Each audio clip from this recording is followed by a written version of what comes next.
afternoon, YouTube. Clutch Kicker Nation here, bringing you a second part to the coilover install on Project G35. So today, it's rather hot in the garage today. It's like 85, so it's a beautiful day, but we're trying to get some work done. So today is part 2 of our coilover install, our tein basis Z coilovers on our 2007 G35.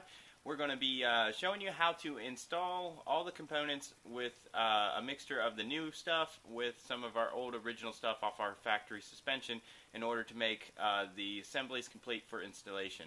So it's just going to be a quick video on basically how to disassemble the OEM suspension struts assemblies and everything so we can get what parts we need to put on the new coilovers so they are ready to install. Now, I don't know how many of you have ever installed tein coilovers in their lower line level where you reuse the stock mounts off your original struts, but it's a fairly simple process. You need a compressor in order to make things easier, an impact, and a spring compressor tool. So, you can use, a half-inch drive socket wrench as well, but I like to use an impact. It makes it a little quicker, but you definitely are going to need a spring compressor. There's not too many other safe ways to dismantle the factory struts, front struts, without a spring compressor, as the springs are under pressure. So when you go to remove the top mount, the strut mount bolt, it could shoot out and cause injury or damage to a vehicle or something like that. So you're definitely going to need a spring compressor. Alright, let me get set up and show you where we're going to start at. Alright guys, so now that I'm kind of situated, I got a big pile of parts here, I got some factory parts here, we're going to get started. So this is your rear strut off of the G35. So basically looking at our parts diagram here, it tells us what parts we're going to use. And basically what we're going to use is we're going to use a part of this dust boot and this top mount, strut mount. So basically there's no spring on this assembly, so this one's fairly simple. You can either use a wrench on this top portion right here, fit it on here and then, try to get this nut undone, or you can use an impact. I use an impact because 99% of the time it comes right off and it makes it easier and everything like that. So we're going to go ahead and remove the strut mount. Alright, so we're going to pull off our strut mount, dust boot, and bump stop, which is all inside there and everything. And we're going to be reusing part of that. And we're going to set that right there because we no longer need that right now. Alright, so if you kind of wiggle, this will pop out of there. So this is one part we're going to be reusing right there. That's our strut mount. We're going to reuse that. And then inside here, I'm just going to grab anything I got lying around. Inside here is a bump stop.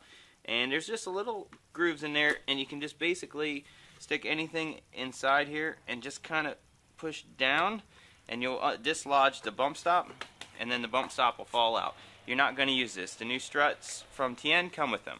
Alright, so now in here, as I mentioned in my unboxing video, that there was a part there that had mentioned something about cutting, and I might have mentioned it, I might not have in the instructions, but basically I finally figured out what it meant. So, let me get my glove on here and I'll show you what it's talking about. Alright, so this is your OEM strut mount, and this is my dust boot. Okay, so basically, here's our new dust boot and everything like that. Well, the OEM strut mount here has this little recessed area, and basically all we're going to do is we're going to take this OEM dust boot and we're going to cut. It says, let me get you the exact measurement. It is meant to be, and sorry I can't read that far away. It says, please cut OE dust cover as shown below and take out OE bump rubber. We already took out the bump stop. So you need to cut 0.4 inches or 10 millimeters. Basically, it's going to be flush with this. So if you stick this in here, you're going to cut it right on this line. Because what you'll see when I get done, that it is a little piece of rubber that's going to help let the new dust cover and everything match up really nicely.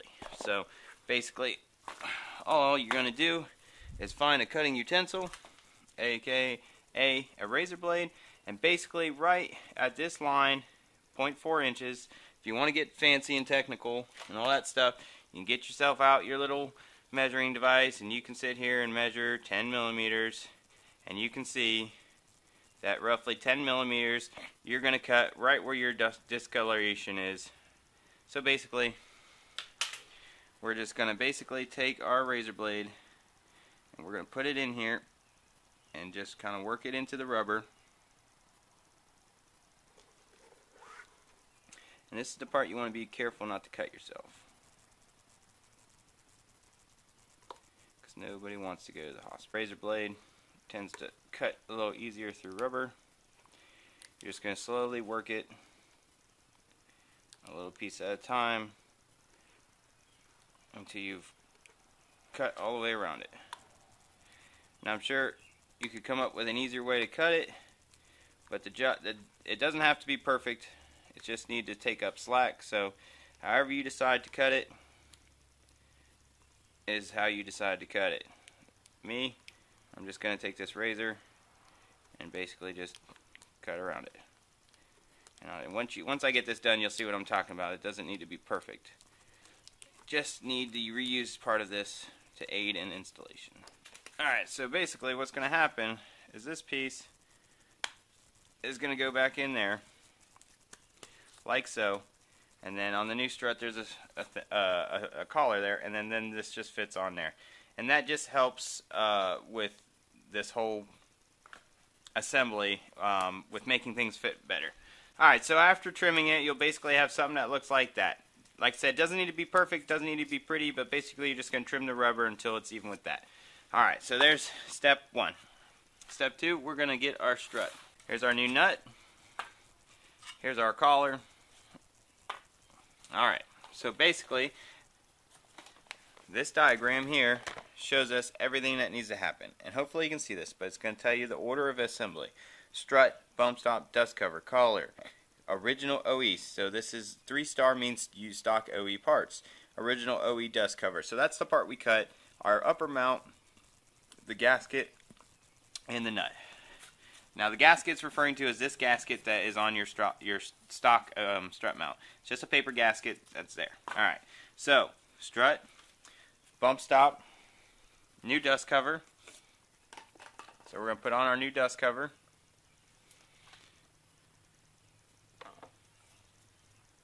Alright, new dust cover. Our collar. Alright, then this is where our OE dust cover that we modified, sitting right there. Original dust boot rubber piece, we cut off the original dust boot, and our strut mount. Put them on our nut. Alright, and then for those that are really critical about this, torque the nut down to 22 foot-pounds.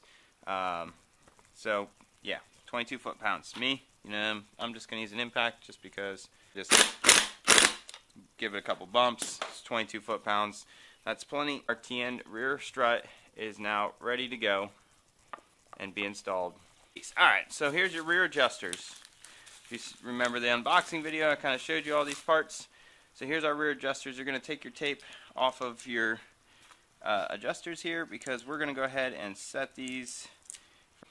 On this page here, it tells us, depending on which vehicle you have, hopefully you can see that, 370Z, G35 sedan, G37 coupe, what to adjust this to. So on the rear here, if you can see it, is 1.9 inches or 47 millimeters. And that measurement is taken from the top of the spring assembly to the bottom collar. So basically, from this seat where the spring's going to sit to the top of this has to be 47 millimeters or 1.9 inches. So the easiest way I found to do that is I get my little caliper out, turn it on, make sure it's 0, set to millimeters, just because 47 is a lot easier than 1.9, whatever you're comfortable with. So I set it on there, I clamp it, I'm at 38.6. So I'm going to increase this up. Alright, 47, 46.9. That's basically exactly like the other one was reacting and everything. But this gets you a baseline, a reference, so that you're not shooting totally crazy and going to be like, why is one side 24 inches fender gap from the ground and the other one 28? This gets you pretty close. Alright, so I'm good with that for now, because like I said, this is just a baseline that's going to get you close to where you want to be when you get on the ground. Of course, you're going to have springs settle, so after you drive for a little bit, your springs are going to settle, and that's going to change your ride out a little bit too. So basically my plan is I'm going to put it on, I'm going to set the gaps where I want them, measure my fender heights and everything like that. I'll probably set at 27 and then take it, get an alignment, because with the camber arms, toe bolts, everything's going to be out of whack. So I'll probably drive it straight to get an alignment, and then after a few weeks I'll see where the ride height has settled and make any adjustments from there and take it back to get another alignment. Kind of sucks, but that's the best way to do it. Alright, so your spring is going to go flat side. It goes against the adjuster, obviously. And then you're going to retake your rubber mount that sits on your OEM struts, or I'm sorry, OEM coil springs, and you're going to put it on here as well. And this whole assembly is basically gets installed like this in the rear of your vehicle. So tein should be legible and properly orientated facing you and everything like that. So this is your rear setup fully installed and ready to go. Now the front is probably like 20 times more difficult, but it's not too bad really. But compared to that, it's a lot more difficult. Alright, so here's our front strut. Basically this assembly has to come apart because we're going to do basically the exact same thing. We're going to take, which the gaskets must be in the car because it's not on here. Oh no, I lied. It's right here. Alright, so here's our gasket. We need that. Gasket. Check. We're going to need our strut mount. We're going to need our strut mount isolator, the little rubber. And we're going to need part of the dust boot. And we're going to do exactly what we just did on the rear, on the front. The problem is we have to get these springs off, and these springs are under pressure. If you take this top bolt off, this thing's going to shoot off. The strut's going to shoot out. It could damage your vehicle or injure yourself. So what you need, and they come in different styles, but you need a set of these McPherson strut spring compressors. You cannot use the other type of spring compressors because they go inside. And you need ones that go on the outside because the strut is obviously in the center. So yeah, this is what we're going to basically do now. Alright, so you don't want it to move. Alright, with the other one you want to basically try to set it up so that it is on the opposite side of that one. And now here you're going to use either an impact or a 1/2-inch drive socket, wrench, whatever, or a wrench. You can even use a wrench if you want to. Whatever you feel like using. Me, I'm lazy and I don't feel like sitting here for an hour with a wrench or a socket wrench. I use an impact. Alright, during this process when you're compressing the springs, what you're looking for is you're looking for this bottom area and this top area to show that pressure is being relieved from it. So once you start seeing like the spring come up off the base on either the top or the bottom, you know you're starting to get pressure off of the strut. This shock is able to move around on the spring. That means that the shock is not under pressure anymore. So that's all we wanted. So now we're safe to go ahead and remove our nut. Alright, so now our nut's removed. We can take out our mount and dust boot. We can take off our spring. And there's our factory front strut, all disassembled. So now this is under pressure right now, so what you want to do is you want to go ahead and unspin it so that it is safe because it's still a potential projectile. Alright, so here's our front strut, factory strut mount and dust boot. So just like the rears, if you twist this and pull, it'll come out. Take some kind of pokey device, whatever you want to use, find the little slot inside there, push down to disengage the bump stop. You're going to cut this one slightly larger, but the same principles apply. So this one is meant to be 15 millimeters or 0.6 inches. So, you know, you can do your fancy little caliper measuring, go to 15 millimeters, and you can kind of get an idea of how much you're cutting. So basically you're going to cut at the top ridge all the way across. Alright, throw it away, we don't need it. So basically, there it is, fancy. It basically is going to sit in here, like so. Boom. Moving on. This is our front strut assembly. It's trash. Alright, here's our coil spring. You'll notice that, if you can see this, that it is kind of tapered, smaller on the bottom, bigger on the top. That is basically to allow this spring to fit with the factory strut mount and matching with the smaller tein adjuster. As long as you keep the tein legible and orientated so you can read it, then you are installing it in the proper direction. So we're going to get our instruction booklet. It will tell us exactly what order to install anything. I do want to make note real quick. Let me remove this and show you this, because this is something you want to check and make sure that when you get these or other coilovers that may use the same feature, that it is properly installed and that it is here, so you don't have a malfunction of your unit. So if you look really close here, you will see a small snap ring, a little C-clip, whatever you want to call it. It fits in this channel and everything like that. Well, this collar is recessed and that slides and it sits on that C-clip. You need to make sure you have that. It needs to be installed. It needs to be installed properly. So make sure you check that. Alright, so it tells you the parts to order. First thing's our thrust washer, our nylon thrust washer. It's there. Then our bump stop. It's there. Then our dust boot. So here's our dust boot. So we're going to make sure to put our dust boot on. You don't have to remove the C-clip to get the dust boot on. All you're going to do is just when you get there, you're just going to give a little gentle tug and it'll pop right over it. I know this is kind of dry, not really the most exciting, but some people do want to see a step-by-step on how to do this. So I will make one. So now we got our dust boot on. Follow the channel. We're going to put our spring on in the proper orientation. So make sure the tein is in the orientation that allows you to read it properly, just like so. So everything lines up. And then we're going to move up the chain. This is where it tells you that our large scale, that is our little C-clip. Make sure to install this small part. Warning, warning, warning. Very important. Make sure that C-clip is on there. It is. Then we're going to go up here. The next step is our collar.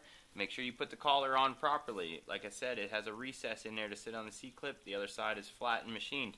So make sure you put it on there so it will go down and sit on the C-clip. Very important. After our C-clip and our collar, next is our original dust boot that we cut, and then our rubber bushing, our mount, and our gasket in that. Alright, so basically our original dust boot we cut, our mount, our isolator, and everything will go on next, like so, and then our nut.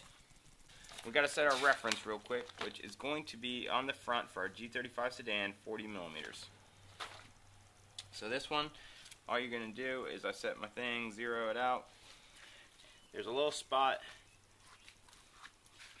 and this one I'll show you here in a second. So you're going to run up both collars, and there's a little spot right here because on one side, on this side, there's a part that locks in right here. You got to make sure that these are locked in, because you can take the adjuster sleeve. This adjuster sleeve lifts off. The black part here lifts off the green part, but this little keyway here locks them together so that when you turn your spring adjusters, your threaded sleeve does not move. I leave this little tape on here until I get it in the vehicle and everything, just that way it doesn't accidentally slip off while I'm making any preliminary adjustments. But anyways, zero our tool out. And we're basically going to eyeball this a little bit, but we're going to set it flat on the spring adjuster bottom and set it out till the bottom of the black threaded sleeve. We're at 33.8. We need to be at 40. So basically, we're going to turn the upper spring adjuster to get it more towards that 40 millimeters. And you're basically just going to keep following this process until you get to your reference value. We're at 39.9, so good enough for me. So there you have it. That is how you install your stock strut mounts onto your tein Basic Z coilovers for G35, 370Z, 350Z in preparation for installation onto the vehicle. It's pretty simple, but there's all four of our struts and our rear springs.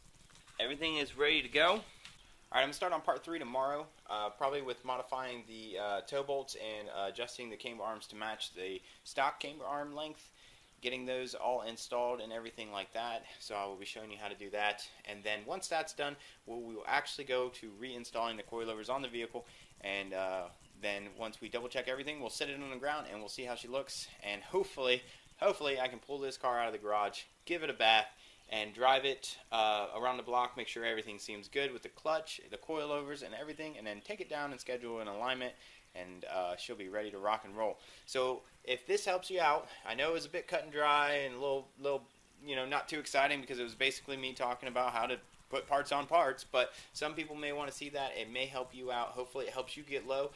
It's definitely going to help me get low.